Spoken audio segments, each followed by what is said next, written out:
भगवान शिव की शिष्यता, एक है भगवान शिव की भक्ति।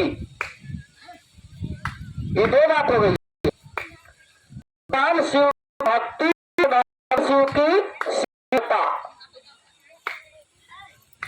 भगवान शिव की जब हम लोग भक्ति करेंगे ना, यानी जो देवता के रूप में, यानी हम भगवान के रूप में जब पूजा करेंगे, इसमें सिस्टम क्या है भाई जान, वो अलग है।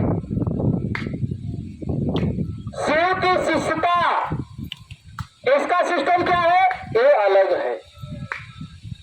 जब हम लोग शिव की शिष्यता से जुड़ेंगे ना, तो जो शिव की शिष्यता में कानून मेरे साहब दीदी का चला है, जो उन्होंने बताया है, हमें उनके उद्देश्य से चलना होगा, हमें अपने उद्देश्य से नहीं।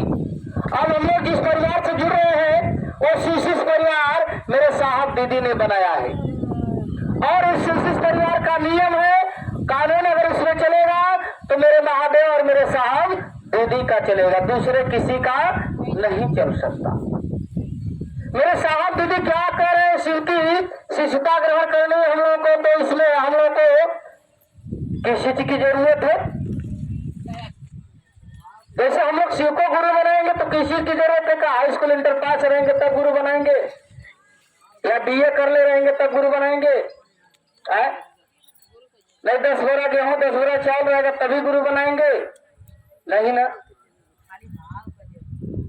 नहीं, मन की जरूरत है।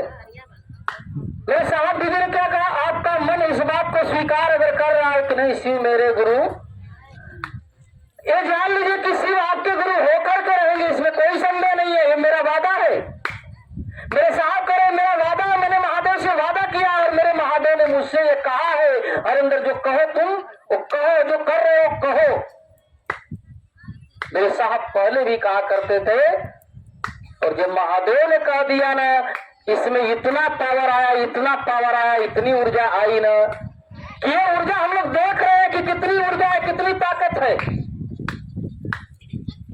ये महादेव की दया नहीं होती, अगर ये ऊर्जा नहीं होती, इसमें शक्ति नहीं होती, पावर नहीं होता, तो ये भाईवान, इतनी भाईवान कड़कती धूप में लू चल रही है, टेम्परेचर कितना चल रहा है, कोई कितने दूर से आया, कोई कितने दूर से आया, महादेव के प्रति प्रेम है। ये साहब दीदी के बताए हुए रास्ते से उनको प्रेम है, जो साहब दीदी रास्ता दिखाए हैं उस रास्ते पर आप चल रहे हैं, आप जान रहे हैं कि जीवन मेरा शिव में हो रहा है। ये अप्रतिम शिव की शिष्यता है। साहब ने कहा अप्रतिम शिव की शिष्यता। संगोष्ठी हुई थी 2 साल पहले 21 जुलाई को, सावन के महीने में पूर्णिमा के दिन, दिल्ली के त्यागी स्टेडियम में, जो देश और विदेश के गुरु भाई इसमें आए हुए थे, उस संगोष्ठी का नाम था अप्रतिम शिव की शिष्यता। बरखा दीदी उसमें उपस्थित थी, उन्होंने कहा अप्रतिम का अर्थ होता है कि जिसके उसके जैसा कोई प्रतिमा ही नहीं है, मूर्त ही नहीं है। आप क्या समझते हैं, आप अपने आप को नहीं समझ पाते हैं, इतना समझिए मैं शिव का शिष्य हूं, और शिव का शिष्य कोई बनावटी नहीं होता है। शिव का शिष्य कोई बड़का त्रिकुंड नहीं लगा करके चलेगा, शिव का शिष्य है बड़का बड़का झोटा रख करके नहीं चलेगा, शिव का शिष्य है गेरुआ वस्त्र धारण करके बाबागिरी नहीं करेगा, शिव का शिष्य है ढोल और पाखंड नहीं करेगा। काहे? जब ढोल पाखंड करेगा तो लोग गुमराह होंगे, अंधकार में चले जाएंगे, कोई कहेगा कि ये है, कोई कहेगा वो है। लेकिन मेरे साहब दीदी ने अंधकार की बात नहीं की, मेरे साहब दीदी ने ज्ञान की बात की है।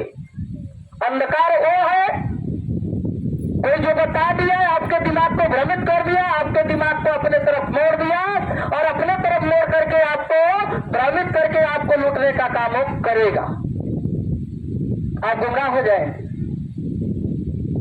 बरखा दीदी ने कहा अप्रतिम शिव की शिष्यता, यानी शिव के शिष्यों की कीमत कोई नहीं बता सकता है। शिव के शिष्यों की कीमत किसको पता है? मेरे साहब को। मेरे साहब ने कहा कि शिव का शिष्य देखने में छोटा होता है, लेकिन लेकिन एक न एक दिन क्या होता है, एक विशाल होता है। एक पीपल के बीज